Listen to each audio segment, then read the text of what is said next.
வவுனியாவில் இடம்பெற்ற தமிழரசு கட்சியின் வேட்பாளர் அறிமுக நிகழ்வு. இளைஞர் வழக்கை வலுவானதாக கட்டியெழுப்பு விசேட நடவடிக்கை. வடக்கில் மீனவர்களுக்குரிய நிவாரணங்கள் எதுவும் உரிய முறையில் வழங்கப்படுவதில்லை. மன்னாரில் மீனவ பிரதிநிதிகள் தெரிவிப்பு. புத்திஜீவிகள் மக்களை தவறாக வழிநடத்துகின்றனர். இபிடிபி ஊடக செயலாளர் குற்றச்சாட்டு. ஆமர சம்பத் தசநாயக்க எம்பி கைது. பிரித்தானிய அரசு பாதுகாப்புடன் கட்டுநாயக்காவில் வந்திறங்கினேன். கருணா பகிரங்கம். சர்ச்சைக்குரிய கிறிஸ் திட்ட வழக்கு தொடர்ந்து விலக்கும் நீதிபதிகள். தமிழர் தனித்துவம் பேணி பாதுகாக்கப்பட வேண்டும். ராமலிங்கம் சந்திரசேகர். காணாமல் போனோரில் 19 பேர் மீட்பு. வெளியான தகவல். கிழக்கு பல்கலைக்கழகத்தினை சிங்களமயமாக்க முயற்சி. ஸ்ரீநாத் எம்பி குற்றச்சாட்டு. பிரித்தானிய தடைகளை வரவேற்று சுமந்திரன் வெளியிட்ட பதிவு. புலம்பெயர் தமிழர்களிடம் பணம் கொள்ளையடித்ததை நிரூபித்தால் அரசியலில் இருந்து விலகுவேன். அர்ச்சுனா. தொடர்பது விரிவான செய்திகள். வவுனியாவில் தமிழரசு கட்சியின் வேட்பாளர் அறிமுக நிகழ்வு இன்று இடம்பெற்றது. வவுனியா நகரில் அமைந்துள்ள வாடி வீட்டில் இந்த நிகழ்வு கட்சியின் வவுனியா மாவட்ட தலைவரும் பாராளுமன்ற உறுப்பினருமான ப. சத்தியலிங்கம் தலைமையில் இடம்பெற்றது. இதன்போது வவுனியா மாநகர சபை, வவுனியா தெற்கு தமிழ் பிரதேச சபை, வவுனியா வடக்கு பிரதேச சபை, செட்டிக்குளம் பிரதேச சபை என்பவற்றுக்கு போட்டியிடும் வேட்பாளர்கள் இதன்போது அறிமுகப்படுத்தப்பட்டனர். இதில் கட்சியின் பொதுச் செயலாளரும் முன்னாள் பாராளுமன்ற உறுப்பினருமான எம். ஏ. சுமந்திரன், வேட்பாளர்கள், கட்சி ஆதரவாளர்கள் என பலரும் கலந்து கொண்டனர். இளைஞர்களுக்கான எதிர்காலத்தை மேம்படுத்தும் வழிகாட்டிகளாக நாம் இருக்க வேண்டுமே தவிர அவர்களின் முயற்சிகளுக்கு தடையானவர்களாக இருக்கக்கூடாது என சிகரம் நிறுவனத்தின் நிறைவேற்று பணிப்பாளர் உசாங்கன் தெரிவித்துள்ளார். யாழ் நகரில் உள்ள தனியார் விருந்தினர் விடுதியில் நடைபெற்ற ஊடகவியலாளர் சந்திப்பில் இவ்வாறு தெரிவித்து சிகரம் நிறுவனத்தின் நிறைவேற்று பணிப்பாளர் ருஷாங்கன் மேலும் கூறுகையில், சிகரம் நிறுவனத்தினுடைய நீண்ட கால அனுபவம் என்பது தொழில் சார்ந்த கற்கைகளிலே மாணவர்களுக்கு பயிற்சியை வழங்கி தொழில் வாய்ப்புகளையும் நாங்களே பெற்றுக் கொடுத்தமை. இந்த தொழில் வாய்ப்புகளை பெற்றுக் கொடுப்பதற்கு நாங்கள் கொழும்பிலே இயங்கக்கூடிய எமரால்ட் ஆயில் என்று சொல்லக்கூடிய இலங்கையினுடைய ஒரு முன்னணி வெளிநாட்டு வேலைவாய்ப்பு முகவர் நிறுவனத்தினுடைய வடமாகாணத்துக்கான நாங்கள் முகவராக இயங்கியிருந்தோம். ஏராளமானவர்களுக்கு நேர்மையான முறையிலே வேலை வாய்ப்புகளை பெற்றுக் கொடுத்தோம். ஆக தொழிற்கல்வியை பொறுத்தவரையிலே எதிர்காலத்திலே தற்போது விஜயா நியூஸ் பேப்பர்ஸ் என்று சொல்லப்படக்கூடிய முன்னணி இலங்கையினுடைய ஊடக நிறுவனம் ஆரம்பித்திருக்கின்ற டைம்ஸ் யூனிவர்சிட்டி என்கின்ற புதிய நிறுவனத்தோடு நாங்கள் கரங்கோத்து தொழிற்பயிற்சிகளை இங்கே மாணவர்களுக்கு வழங்க இருக்கிறோம். அதேபோல் எமரால்ட் ஆயில் போன்ற நிறுவனங்களின் ஊடாக நேர்மையான வழியிலே வெளிநாட்டு வேலைவாய்ப்பை நாடுபவர்களுக்கு வேலைவாய்ப்புகளை பெற்றுக் கொடுக்கவும் தயாராக இருக்கிறோம். அது தவிரவும் நாங்கள் ஏற்கனவே இன்று இலங்கையிலே ஒரு முன்னணி துறையாக மிக வேகமாக வளர்ந்து வருகின்ற சுற்றுலா மற்றும் விருந்தோம்பல் முகாமைத்துவ துறையோடு மிக நெருக்கமாக பணியாற்றி வருகின்றவர்கள் என்ற வகையிலே பெருந்தொகை மாணவர்களுக்கு அந்த துறை சார்ந்த பயிற்சிகளை கொடுத்து வேலை வாய்ப்புகளை பெற்றுக் கொடுக்க முடியும் என்ற நம்பிக்கை எங்களுக்கு இருக்கிறது. இந்த நோக்கத்தோடு தான் இந்த கலைத்துறை மாணவர்களுடைய வேலையில்லா பிரச்சனை, இந்த வேலையில்லா பட்டதாரிகள் என்ற சொற்பதம் எதிர்காலத்திலே இல்லாமல் போக வேண்டும்.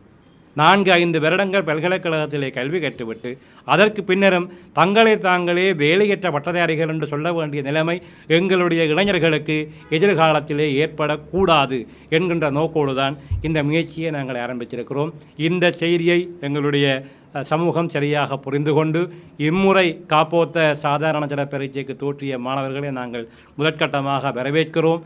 இந்த கற்கணிகளிலே இணைந்து தங்களை தொழில் மையமாகவும் தயார்படுத்தி கொண்டு கற்றுத்தருமாறு, அதேபோல் 2026-25 ஆண்டு மாணவர்களையும் நாங்கள் எதிர்காலத்திலே பயிற்சி வழங்க தயாராக இருக்கிறோம். ஏற்கனவே கலைத்துறையிலே கல்வி கற்று தொழில் வாய்ப்பு பெற முடியாமல் இருக்கின்ற மாணவர்களாக இருந்தால் எங்களுடைய தொழிற்பயிற்சி திட்டத்திலே அவர்களை இணைத்து அவர்களுக்கு தொழில் வாய்ப்பை பெற்றுக் கொடுக்கவும் நாங்கள் தயாராக இருக்கிறோம். எங்களுடைய பிரதேசத்திலே குறிப்பாக இந்த கலைத்துறையிலே கல்வி கற்றவர்கள் எதிர்காலத்திலே வேலையற்ற பட்டதாரிகள் என்று தங்களை கூறிக்கொள்கின்ற நிலைமையை இல்லாதொழிக்க வேண்டும். எங்களுடைய கலைத்துறை என்பது ஒரு மரியாதை குறைவான துறை அல்ல. இலங்கை யாழ்ப்பாணத்தினுடைய பல்கலைக்கழகத்தின் ஆரம்பகால துணைவேந்தர்கள் இருவருமே, அதுதான் அவர்களுடைய புகைப்படங்களை இங்கே பயன்படுத்தி இருக்கிறேன். பேராசிரியர் கைலாசபதி, பேராசிரியர் வித்யானந்தன். அவர்களைத் தொடர்ந்து பேராசிரியர் சிவத்தம்பி. இங்கே நான் 4வதாக பயன்படுத்தி இருக்கிற புகைப்படம் ஒரு பெண்மணி, இலங்கையினுடைய முதலாவது வேந்தர். இவர் தமிழ் பெண்மணி, கிழக்கு பல்கலைக்கழகத்தினுடைய வேந்தராக இருந்தவர்.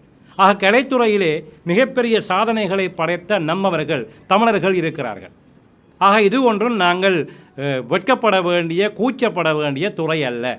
சமூகத்திலே ஆர்ட்ஸ் படிக்கிறோன்னு சொன்னாலே ஆர்ட்ஸா என்று சொல்கின்ற நிலைமையை நாங்கள் மாற்றுவோம். எதிர்காலத்திலே அந்த மாற்றத்தை ஏற்படுத்துவது, அதிலும் குறிப்பாக இந்த ஆர்ட்ஸ் என்று சொல்லப்படுகின்ற துறை என்பது மானுட பண்பியல் மற்றும் சமூக விஞ்ஞானம் என்கின்ற ஒரு அகன்ற பரப்பை கொண்டது என்கின்ற தெளிவையும் எங்களுடைய மாணவர்களுக்கும் சமூகத்துக்கும் ஏற்படுத்தி, எங்கள் மத்தியிலே சிறந்த பொறியியலாளர்கள் இருக்கிறார்கள், சிறந்த மருத்துவர்கள் இருக்கிறார்கள், சிறந்த முகாமையாளர்கள் இருக்கிறார்கள். ஆனால் எங்கள் சமூகத்துக்கு தேவையான பொருளியல் வல்லுநர்கள் இல்லை, அரசியல் விஞ்ஞானிகள் இல்லை.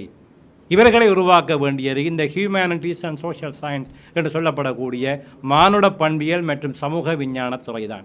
ஆக எங்களுடைய இந்த முயற்சிகள் ஊடாக எதிர்காலத்திலே அவ்வாறான எங்கள் சமூகத்தினுடைய மிக அத்தியாவசியமான ஒரு தேவையாக இருக்கக்கூடிய துறை சார்ந்த வல்லுநர்களை உருவாக்குகின்ற ஒரு நிறுவனமாகவும் எங்களுடைய நிறுவனம் செயற்படும். சுற்றுச்சூழல் நிலைத்தன்மையை மேம்படுத்தும் மற்றும் எதிர்கால சந்ததியினருக்கு ஆரோக்கியமான சூழலை வழங்கும் முயற்சியில் யாழ்ப்பாணம் மருத்துவ சங்கம் மற்றும் இருவில் மெக்லியோட் மருத்துவமனை இணைந்து பசுமை திட்டம் 2025 ஆரம்பித்துள்ளது. இந்த முயற்சி சுற்றுச்சூழலின் சமநிலையை மேம்படுத்த மருத்துவ பல் பயன்பாடுள்ள நெல்லி மரங்கள் 1000 நடுவதை நோக்கமாக கொண்டது. 2025 மார்ச் 26 அன்று யாழ் மருத்துவ பீட மாணவர் நலனோன்பு வளாகத்தில் நடைபெற்ற தொடக்க விழாவில் பல்வேறு தரப்பினரும் ஆர்வத்துடன் பங்கேற்றனர். சிறப்பு விருந்தினர்களில் சிவபூமி அறக்கட்டளையின் தலைவர் கலாநிதி ஆர் திருமுருகன், மருத்துவ பீடத்தின் பேராசிரியர் ஆர் சுரேந்திரகுமாரன், யாழ்ப்பாண மருத்துவ சங்க உறுப்பினர்கள், மெக்லியோட் மருத்துவமனை நிர்வாகம் மற்றும் ஊழியர்கள், மருத்துவ பீடத்தின் விரிவுரையாளர்கள், பேராசிரியர்கள் மற்றும் மாணவர்கள் என்று பலர் கலந்து கொண்டனர். இந்த முயற்சியில் அனைத்து தரப்பினரையும் ஒருங்கிணைத்து யாழ்ப்பாண மருத்துவ சங்க உறுப்பினரும் மெக்லியோட் மருத்துவமனையின் பணிப்பாளருமான டாக்டர் பாசயந்தன் அவர்கள் சிறப்பான முறையில் நெறிப்படுத்தியிருந்தார். இந்த மரநடுதல் மூலம் காலநிலை மாற்றத்தை எதிர்கொள்வதில் மற்றும் சுற்றுச்சூழல் பாதுகாப்பில் யாழ்ப்பாண மருத்துவ சங்கம் மற்றும் இடுவில் மெக்லியோட் மருத்துவமனையின் அர்ப்பணிப்பு எடுத்துக் காட்டப்படுகின்றது. மருத்துவத்துறையினரும் சுற்றுச்சூழல் பாதுகாப்பு செயற்பாட்டாளர்களும் இணைந்து இப்பணிகளை முன்னெடுப்பது எதிர்கால சந்ததியினருக்கு ஆரோக்கியமான சூழலை உருவாக்க உதவும் என்பதில் முக்கியமான எடுத்துக்காட்டாக திகழ்கின்றது. மன்னார் மாவட்ட மீனவ சமூகம் எதிர்நோக்கும் சமூக பொருளாதாரம் மற்றும் ஒருங்கிணைந்த உரிமைக்காக எங்கள் குரல் எனும் தொழிற்பொருளில் மன்னார் விழுது ஆற்றல் மேம்பாட்டு மையம் ஏற்பாடு செய்த கருத்து பகிர்வு நிகழ்வு நேற்றைய தினம் புதன்கிழமை காலை முதல் மாலை வரை மன்னார் நகர மண்டபத்தில் நடைபெற்றது. மன்னார் விழுது ஆற்றல் மேம்பாட்டு மையத்தின் மன்னார் மாவட்ட சிரேஷ்ட திட்ட அலுவலர் ஜெபநாதன் டலிமா தலைமையில் குறித்த நிகழ்வு இடம்பெற்றது. இதன்போது மீனவ அமைப்புகளின் பிரதிநிதிகள் மற்றும் இளையோர்களும் கலந்து கொண்டிருந்தனர். குறிப்பாக மன்னார் மாவட்ட மீனவர்கள் எதிர்கொள்ளும் பல்வேறு விடயங்கள் குறித்து கலந்துரையாடப்பட்டது. குறிப்பாக இலங்கை கடற்பரப்பில் இந்திய இழுவை படகுகளின் வருகையை அதிகரித்துள்ள நிலையில் இதனால் இலங்கை மீனவர்கள் பாரிய அளவில் பாதிக்கப்படுவதாகவும் தெரிவித்துள்ளனர். மேலும் இலங்கை மீனவர்களினால் மேற்கொள்ளப்படுகின்ற இழுவை மடி தொழில் காரணமாகவும் மீனவர்கள் பாதிப்பதாகவும் தெரிவித்துள்ளனர். மேலும் மீனவர்களுக்கு வழங்கப்படுகின்ற மானிய திட்டம் உரிய முறையில் மீனவர்களுக்கு வழங்கப்படவில்லை எனவும் குறிப்பிட்டிருக்கின்றார்கள். பல்வேறு கூட்டங்களில் குறித்த விடயங்கள் தொடர்பாக பேசப்பட்டுள்ள போதும் எவ்வித நடவடிக்கைகளும் முன்னெடுக்கப்படவில்லை. மீனவர்களுக்கு கடலில் பல்வேறு அனர்த்தங்கள் ஏற்படுகின்றன, ஆனால் அந்த அனர்த்தங்களுக்கு கூட எவ்வித இழப்பீடுகளும் உரிய முறையில் கிடைப்பதில்லை. மீனவர்களும் முழுமையாக பாதிக்கப்படுகின்ற காலப்பகுதியில் அவர்களுக்கு உதவி திட்டங்கள் கூட உரிய முறையில் வழங்கப்படுவதில்லை. அவ்வாறான காலப்பகுதியில் மீனவ குடும்பங்களின் வாழ்வாதாரத்தை மேம்படுத்த அரசு திட்டங்களை துரிதப்படுத்த வேண்டும் என்ற கோரிக்கை முன்வைக்கப்பட்டது. வடகடலில் இந்திய மீனவர்களின் அத்துமீறல்கள் அதிகரித்துள்ள நிலையில் அவர்கள் இலங்கை கடற்படையினரால் கைது செய்யப்படுகின்றனர். எனினும் தென்கடலில் வருகின்ற இந்திய மீனவர்கள் கண்டும் காணாமலும் விடப்படுவதாக மீனவர்கள் குற்றம் சுமத்துகின்றனர். எனினும் இந்திய மீனவர்களின் அத்துமீறிய வருகைக்கு எதிராக வடக்கில் பல்வேறு போராட்டங்கள் முன்னெடுக்கப்படுகின்ற போதும் அவர்கள் அத்துமீறிய வருகை அதிகரித்துள்ளதாகவும் மீனவ சங்கங்களின் பிரதிநிதிகள் சுட்டிக்காட்டியுள்ளனர். தாழ்வாடின் தென்பகுதியில் எங்களோட கடல் தாழ்வாடு அமைந்திருக்கின்றது. இந்த தென்பகுதி கடற்பரப்பில் மீனவர்கள் பிரச்சனை நிறைய இருக்கின்றது. அதில் ஒன்று என்னென்றால் இழுவைப் படகை எடுத்துக்கொண்டால் இந்தியன் இழுவைப் படகை ஓரளவுக்கு கடற்படையினர் சுமமாக கொண்டு வந்து விட்டார்கள். ஆனால் இந்திய பேசாலையை சேர்ந்த இழுவைப் படகுகள் பேசாலையை செய்வது பற்றி எங்களுக்கு எந்த ஆட்சேபனையும் இல்லை. ஆனால் தென்பகுதியில் வந்து அவர்கள் இழுவைப் படகு இழுக்கும் போது அந்த பகுதியில் உள்ள மீனவர்கள் மிகவும் பாதிக்கப்படுகின்றார்கள். அவர்கள் கடலில் விடும் வலைகளை வெட்டி நாசமாக்கி அவர்கள் வாழ்வாதாரத்தையே சீர்குலைத்து விடுகின்றார்கள். இந்த நிலை மாற வேண்டும் என்றால் அவர்கள் தென்பகுதிக்கு இந்த நிலையும் இழுவைப் படகுகள் வரக்கூடாது என்பதை நான் முதலாவதாக குறிப்பிட விரும்புகின்றேன். இரண்டாவதாக இந்த பட்டி வலைகள், உங்களுக்கு தெரியும், பட்டி வலைகளுக்கு ஒரு குறிப்பிட்ட இடங்கள் இருக்கின்றது. அந்த குறிப்பிட்ட இடத்தில் மட்டுமே பட்டி வலைகள் பாய்ந்து தொழில் செய்ய முடியும். ஆனால் அதை மீறி அவர்கள் ஆழ்கடலில் கொண்டு போய் இந்த பட்டி வலையில் வைக்கின்றார்கள். தென்பது நிறைய, நான் நினைக்கிறேன் 100-150 பட்டி வலைகள் இருக்கலாம் நினைக்கின்றேன். அந்த அளவுக்கு கொண்டு ஆழ்கடலில் வைத்திருக்கின்றார்கள். அதனால் எல்லா ஏனைய சிறு தொழில் செய்பவர்கள் மிகவும் மிகவும் பாதிக்கப்படுகின்றார்கள். இரவு நேரத்தில் படகுகள் செலுத்த முடியாமல் அவர்கள் விடிஞ்ச பிறகுதான் தொழிலுக்கு போகின்றார்கள். அப்படி ஒரு நிலை அது மாற வேண்டும். இரண்டாவதாக கடலிலே கட்டை மரங்களை கொண்டே வைக்கின்றார்கள் மீன் பிடிப்பதற்காக. மரங்களை கொண்டே கடல் அடியில் வைத்து 1-2 இல்லை, அதிலும் 100-200 கட்டைகளை வைத்து அங்கே மீன் ஏராளமாக சேர்ந்த பிறகு டைனமைட் பாவித்து அந்த மீன்களை பிடிக்கின்றார்கள். இந்த நிலையை மாற வேண்டும். மற்றது இப்ப அரசாங்கத்தினால் சில வலைகள் தடை செய்கின்றார்கள். சங்குஸ் வலை, மின்னல் வலை அப்படின்னு நிறைய வலைகளை தடை செய்ய. ஆனால் இப்போதே பொருளாதார கஷ்டத்தில் மக்கள் மீனவர்கள் மிகவும் சிரமப்படுகின்றார்கள். அந்த வலைகள் எல்லாத்தையும் தடை செய்தால் அவர்கள் என்ன தொழில் செய்வார்கள்? அவர்கள் வேறு தொழில் இல்லை. மீன்கள் பிடிக்கிறது கொஞ்சம் கஷ்டமாக இருக்கின்றது. நண்டு வலைகள் தான் ஓரளவுக்கு, அந்த நண்டு வலை பிடித்தான் இவர்கள் ஒரு வாழ்வாதாரத்தை பெருக்கிக் கொண்டிருக்கின்றார்கள். ஆகவே இந்த தடை செய்யப்பட்ட வலைகளை ஓரளவு இது பார்த்து இந்த அரசாங்கம் இந்த குறிப்பிட்ட வலைகளை மட்டும் தடை செய்து ஏனைய வலைகளை தொழில் செய்ய அனுமதிக்க வேண்டும் என்றும் கேட்டுக்கொண்டிருந்தேன். இரண்டாவதாக இந்த மீனவ நண்பர்கள் செய்கிற ஒரு சில விலை என்னென்றால், கடலில் எல்லாரும் வலை விடுவார்கள். ஒரு ஆள் வலைக்கு மேல ஒரு ஆள் வலை ஏறும், அப்படி தெரியாமல் விடுறது. ஆனா அந்த டைம்ல அந்த வலைகளை அவங்க வெட்டக்கூடாது, வெட்டி விடுறாரு, வெட்டி முடிஞ்சு விடுறாரு. அப்படி அந்த வலைகளை வெட்டாமல் எல்லா நண்பர்களும் எல்லாரும் சகோதரர் என்ற அடிப்படையில் வலைகளை கடத்தி அதை வெட்டாமல் சுகமாக விடும்படியாகவும். புத்திஜீவிகள் சிலர் மக்களை தவறாக வழிநடத்துகின்றனர் என குற்றம் சாட்டிய இபிஏபியின் ஊடக செயலாளர் ஸ்ரீகாந்த் பன்னீர்செல்வம், மாற்றத்தினை ஏற்படுத்துகின்றோம், பலமான நாடு, அழகான எதிர்காலம் என்ற கோஷத்துடன் ஆட்சிக்கு வந்தவர்கள் ஆட்சி அதிகாரத்தை கைப்பற்றி 6 மாதங்கள் நிறைவடைந்திருக்கின்றது. ஆனால் இந்த 6 மாதத்தில் அவர்கள் எவற்றையும் செய்யவில்லை என அவர் தெரிவித்துள்ளார். ஒரு மாற்றத்தை ஏற்படுத்த போகின்றோம் என்ற நம்பிக்கையை, வாக்குறுதிகளை மக்களுக்கு அளித்து ஆட்சிக்கு வந்தவர்கள் கடந்த 6 மாத காலத்திலே என்ன மாற்றத்தை செய்திருக்கின்றார்கள் என்பது தொடர்பிலே மக்கள் அங்கலாய்க்க ஆரம்பித்திருக்கிறார்கள். அவர்கள் ஏற்படுத்திய மாற்றம் என்றால் ஒன்றை குறிப்பிடலாம்.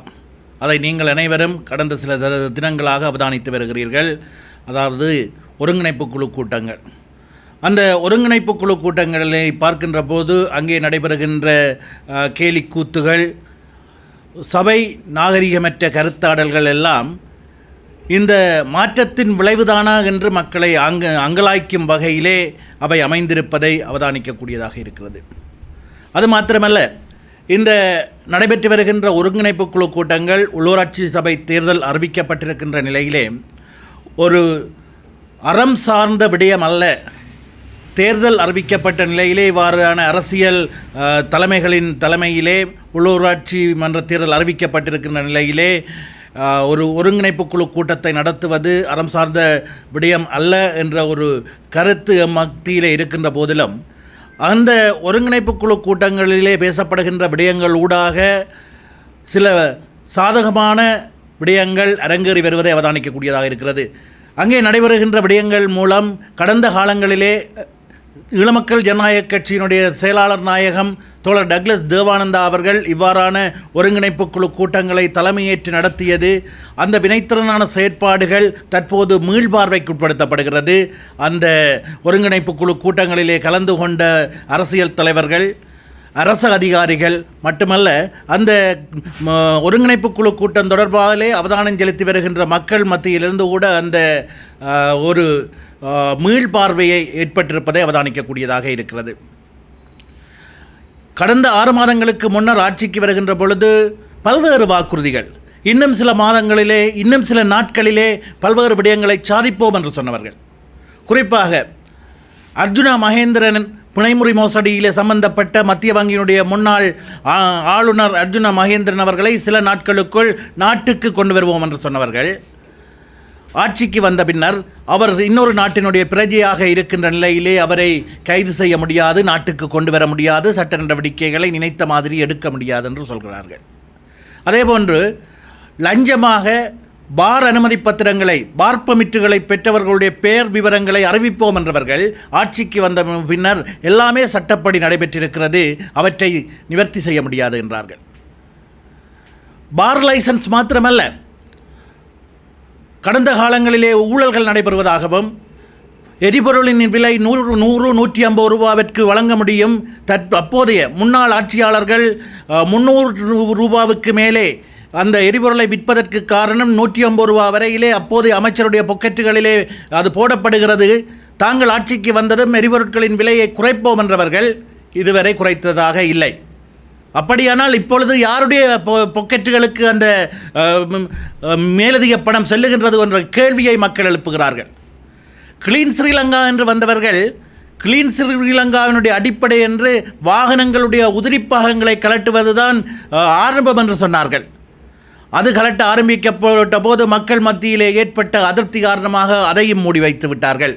தற்போது கிளீன் ஸ்ரீலங்கா என்ற பேசு பொருளே மக்கள் மத்தியிலே அல்லது ஆட்சியாளர்கள் மனங்களிலே இருப்பதை காண முடியாமல் இருக்கின்றது. பயங்கரவாத தடை சட்டத்தை உடனடியாக நீக்குவோம் என்றார்கள். இப்பொழுது பயங்கரவாத தடை சட்டம் நீக்கப்படாது என்கிறார்கள்.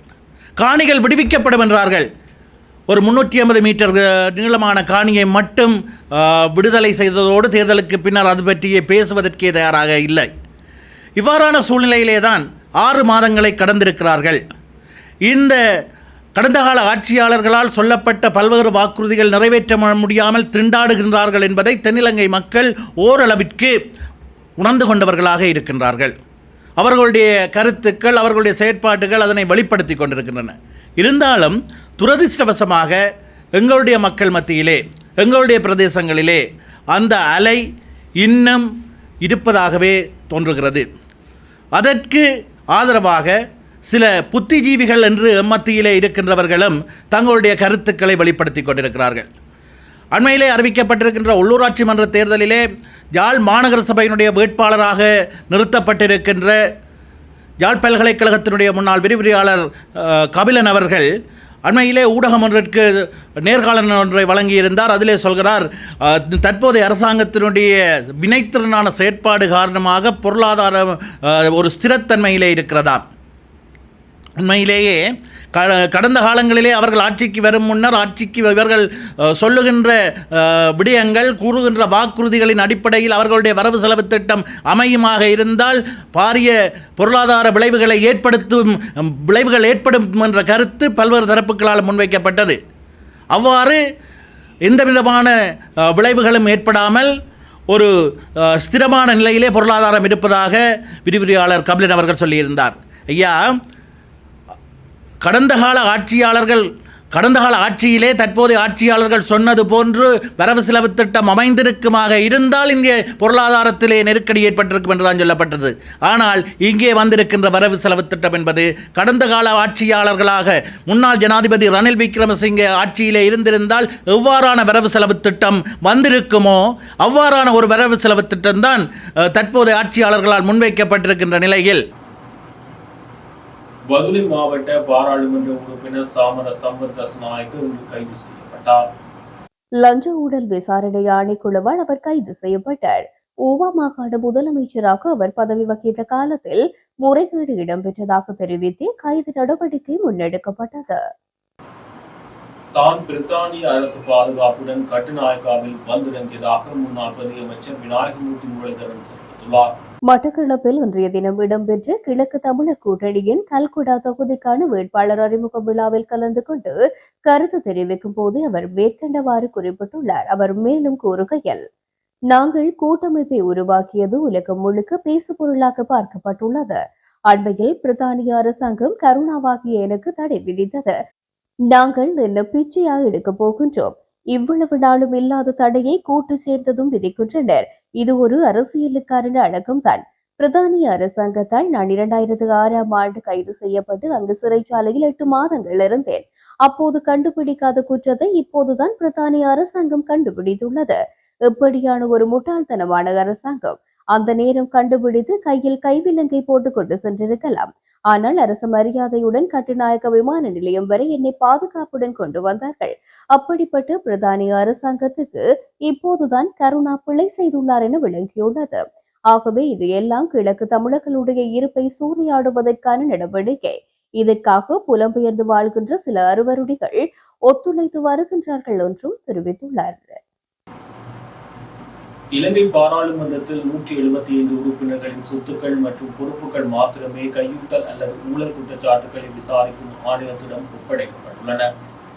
கையூட்டல் மற்றும் ஊழல் ஆணையகத்தின் கோரிக்கையின் பேரில் நாடாளுமன்ற அதிகாரிகள் நேற்றைய தினம் இந்த அறிவிப்புகளை ஒப்படைத்துள்ளனர். இலங்கையின் 10வது நாடாளுமன்றில் 225 பேர் அங்கம் வகிக்கின்ற போதும் 175 பேர் மட்டுமே சபாநாயகரிடம் சொத்துக்கள் மற்றும் பொறுப்புகள் குறித்த அறிவிப்புகளை சமர்ப்பித்துள்ளதாக தெரிவிக்கப்படுகின்றது. சர்ச்சைக்குரிய கிறிஸ் திட்டம் தொடர்பாக இலங்கை புதிய பெரமுனவின் பாராளுமன்ற உறுப்பினர் நாமல் ராஜபக்சவுக்கு எதிராக தாக்கல் செய்யப்பட்ட பண மோசடி வழக்கை விசாரிக்க நியமிக்கப்பட்ட 2வது மேல் நீதிமன்ற நீதிபதியும் வழக்கில் இருந்து விலகுவதாக அறிவித்துள்ளார். கொழும்பு மேல் நீதிமன்ற நீதிபதி மஞ்சுள திலகரத்ன தனக்கு எதிரான சமீபத்திய சமூக ஊடக கருத்துக்களை மேற்கோள் காட்டி இன்று வழக்கில் இருந்து விலகுவதாக அறிவித்திருந்தார்.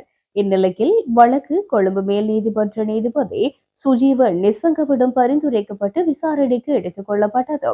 இதன்போது உயர் நீதிமன்ற நீதிபதி சுஜீவ நிசங்க தாமும் வழக்கு விசாரணையில் இருந்து விலகுவதாக அறிவித்துள்ளார்.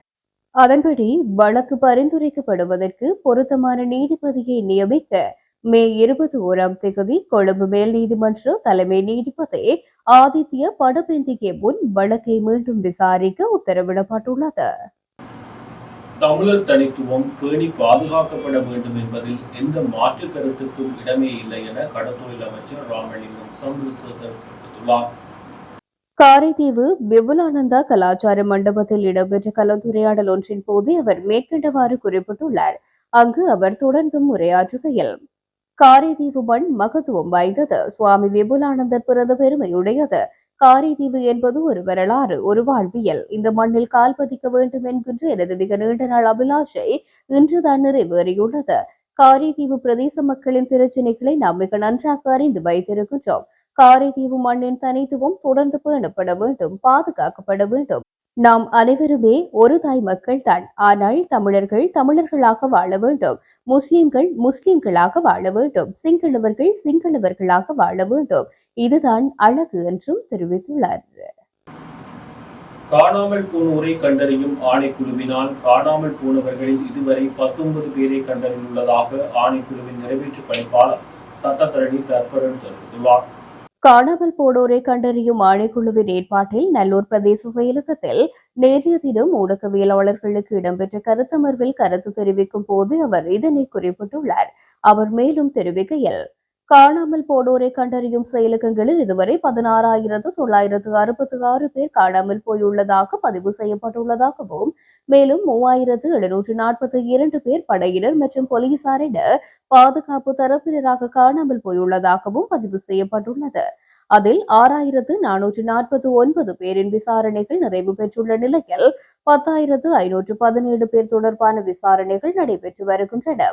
2000ஆம் ஆண்டிற்கு பின்பு 7,406 பேரும் 2000ஆம் ஆண்டுக்கு முன்னர் 9,560 பேர் காணாமல் போயுள்ளதாக ஆணைக்குழுவில் பதிவு செய்யப்பட்டுள்ளது. இதிலே 2000ஆம் ஆண்டிற்கு பின்னர் காணாமல் போன 7,406 பேரில் 6,449 பேர் தொடர்பான விசாரணைகள் நிறைவு பெற்றுள்ளது. நிறைவு பெற்ற விசாரணைகளில் இருந்து 19 பேர் உயிரோடு இருப்பதனையும் கண்டறிந்துள்ளோம். அவர்களது விவரங்களை 2024ஆம் ஆண்டிற்கான அறிக்கையில் இணைத்துள்ளோம். அவை விரைவில் வெளிவரும். அதேவேளை 2604 பேர் காணாமலாக்கப்பட்டவர்களுக்கான சான்றிதழ்களை பெற்றுள்ளனர். 407 பேர் மரண சான்றிதழிற்கான சிபாரிசை பெற்றுள்ளனர். காணாமலாக்கப்பட்டவர்களின் குடும்பங்களுக்கு வழங்கப்பட்ட இடைக்கால நிவாரணத்துக்கு 4408 பேர் விண்ணப்பித்துள்ளனர் என தெரிவித்துள்ளார். கிழக்கு பல்கலைக்கழகம் பெரும்பான்மை இனத்தவரின் பின்புலத்துடன் பயணிக்க வேண்டும் என்பதற்காக திட்டமிட்ட வகையில் பேரவை உறுப்பினர்களில் சிங்களவர்களை கூடுதலாக நியமித்து தமிழர்களின் எண்ணிக்கையினை சிறுபான்மையினராக மாற்றியுள்ளனர் என இலங்கை தமிழரசு கட்சியின் மட்டக்களப்பு மாவட்ட பாராளுமன்ற உறுப்பினர் வைத்தியர் இளையதம்பி ஸ்ரீநாத் குற்றம் சாட்டியுள்ளார். கிழக்கு பல்கலைக்கழக பேரவை விடயத்தை பிரதமரிடம் வலியுறுத்திய போதிலும் இதுவரை சாதகமான பதில்கள் எதுவுமே கிடைக்கவில்லை. தேசிய மக்கள் சக்தி தமிழ் பாராளுமன்ற உறுப்பினர்களும் தட்டி கேட்க முடியாதவர்களாகவே உள்ளனர் என்றும் அவர் கூறினார். பாராளுமன்ற உறுப்பினர் இளையதம்பி ஸ்ரீநாத்தின் மட்டக்களப்பில் உள்ள அலுவலகத்தில் நேற்றைய தினம் நடைபெற்ற ஊடகவியலாளர் சந்திப்பில் கலந்து கொண்டு கருத்து தெரிவிக்கையிலேயே அவர் இவ்வாறு குறிப்பிட்டார். அங்கு அவர் தொடர்ந்தும் கருத்துரைக்கையில், உள்ளூராட்சி மன்றங்களுக்கான தேர்தல் அண்மித்துக் கொண்டிருக்கின்ற சூழலில் தமிழ் மக்கள் எமது மண்ணையும் மக்களையும் நேசிக்கின்ற ஊழலற்ற வன்முறையற்ற எமது இலங்கை தமிழரசு கட்சிக்கு தமது ஆதரவினை வழங்கி தமிழ் மக்கள் தடம் மாறாமல் தொடர்ந்தும் தமிழ் தேசிய பாதையில் பயணிக்கின்றார்கள் என்பதனை நிரூபிக்க வேண்டும். தமிழரசு கட்சியின் வேட்பாளர்கள் வடக்கு கிழக்கில் எல்லா மாவட்டங்களிலும் களமிறக்கப்பட்டுள்ளார்கள். எமது ஜனநாயக கடமையான வாக்குகளை தமிழரசு கட்சியின் வீட்டு சின்னத்துக்கு அளித்து வெற்றி பெற செய்ய வேண்டும். கடந்த பாராளுமன்ற தேர்தலிலே மாற்றத்தை விரும்பி தேசிய மக்கள் சக்திக்கு ஆதரவு வழங்கியதன் காரணமாக தமிழ் மக்கள் தமிழ் தேசியத்தை கைவிட்டு விட்டார்கள் என சர்வதேச மட்டத்தில் பேசு பொருளாக மாறிவிட்டது. தமிழ் மக்கள் தமிழ் தேசியத்தை கைவிட்டு விட்டார்கள் என்று வெளிப்பிரச்சாரம் முன்னெடுக்கப்பட்டுள்ளது. உண்மையிலேயே ஆட்சி மாற்றம் வேண்டும் என்பதற்காக தேசிய மக்கள் சக்திக்கு ஆதரவு வழங்கியுள்ளார்கள். ஆனால் இலங்கை தமிழரசு கட்சிக்கும் அதிகப்படியான வாக்குகள் கிடைத்துள்ளன. குறிப்பாக மட்டக்களப்பு மாவட்டத்தில் 3 ஆசனங்கள் கிடைத்துள்ளன.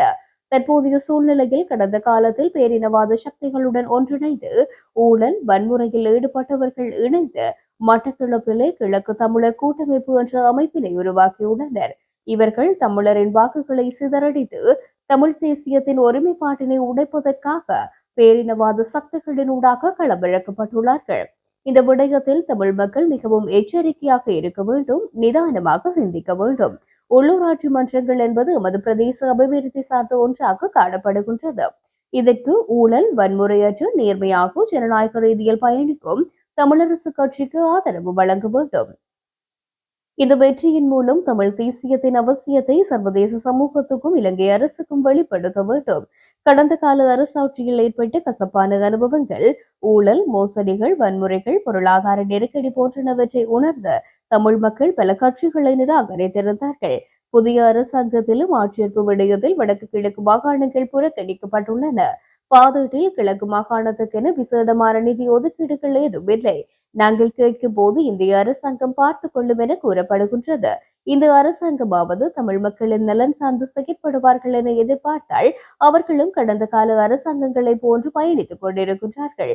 கிழக்கு பல்கலைக்கழக பேரவை உறுப்பினர் நியமனத்தில் கூட மிக தந்திரோபாயமாக திட்டமிட்டு பெரும்பான்மையின உறுப்பினர்களை அதிகமாக நியமித்து தமிழர்களின் எண்ணிக்கையை குறைத்திருக்கின்றார்கள். இவ்விடயம் தொடர்பாக பிரதமரும் உயர்கல்வி அமைச்சருமான ஹரணி அமரசூரியவிடம் தமிழரசு கட்சி பாராளுமன்ற உறுப்பினர்கள் எடுத்துக் கூறிய போதிலும் இதுவரை எந்த நடவடிக்கையும் எடுக்கவில்லை.